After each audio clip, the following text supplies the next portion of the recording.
আসসালামু আলাইকুম সবাইকে। আশা করি সবাই ভালো আছেন। আজকে আমরা কিভাবে ওভেন ছাড়া এত সুন্দর একটা পিজ্জা বানানো যায় সেটা শিখব। এর জন্য প্রথমে একটি বলে নিয়ে নিয়েছি সামান্য পরিমাণ ইস্ট, চিনি আর তেল, আর হালকা কুসুম গরম পানি দিয়ে একটা ডো বানিয়ে নেব। এই ডোটা একটু নরম হবে, এটা দেখে ভয় পাওয়ার কিছু নেই। এরপর হাতে সামান্য পরিমাণ তেল ডোটাকে 30 মিনিটের জন্য রেস্টে রেখে দেবো। রেস্টে রাখার পর আমরা দেখতে পারবো এটা ফুলে অনেকটা ডাবল হয়ে গেছে।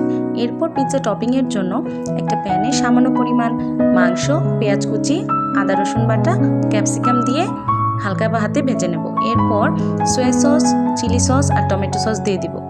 এই টমেটো সস আর চিলি সসের ভালোভাবে নাড়াচাড়া করে আমরা নামিয়ে নেব আমাদের পিৎজার টপিং।